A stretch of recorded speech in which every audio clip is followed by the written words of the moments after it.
Hi అండి, అందరికీ నమస్కారం. Welcome back to my channel. ఇప్పుడే అందిన వార్త అండి. చంద్రబాబు గారి ప్రమాణ స్వీకారం వేళ విషాదం అండి. రామోజీరావు గారు అయితే మృతి చెందారు. మరి ఆ వివరాలు ఏంటో ఈ వీడియోలో తెలుసుకుందాము. వీడియోని ఎక్కడ కానీ స్కిప్ చేయకుండా ఎండ్ వరకు చూడండి. అప్పుడే పూర్తి ఇన్ఫర్మేషన్ అనేది అర్థమవుతుంది. అలాగే వీడియో నచ్చినట్లయితే లైక్ చేయండి. ఇక ఆలస్యం చేయకుండా వివరాల్లోకి అయితే వెళ్ళిపోదాం ఫ్రెండ్స్.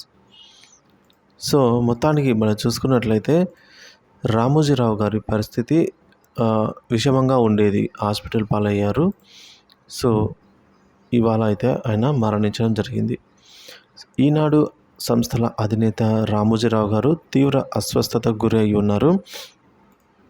దీంతో ఆయన కుటుంబ సభ్యులు కూడా హైదరాబాద్లో స్టార్ హాస్పిటల్కి అయితే తీసుకెళ్లారు. రామోజీరావుకు వెంటిలేటర్ పైన కూడా వైద్యులు చికిత్స అందించారు. గతంలో కూడా ఆయన అనారోగ్య పాలయ్యారు. వైరల్ ఫీవరు, వెన్నునొప్పి, ఊపిరితిత్తుల సమస్యలతో ఆయన బాధపడ్డారు. దీంతో రామోజీరావు గారు యశోద హాస్పిటల్లో చికిత్స పొందారు. అనంతరం ఆయన డిశ్చార్జ్ అయ్యారు. 80 ఏళ్ల వయసు ఉన్న ఆయన ఈనాడు గ్రూప్స్ చైర్మన్, రామోజీ ఫిల్మ్ సిటీకి యజమాని. 60కి పైగా సినిమాలు సైతం ఆయన నిర్మించారు. దశాబ్దాల తరబడి రాజకీయాలను చక్రం తిప్పారు. రామోజీ ఫిల్మ్ సిటీలో ఉన్న అన్ని భాషల సినిమాల షూటింగ్లు జరుగుతూ ఉన్నాయి.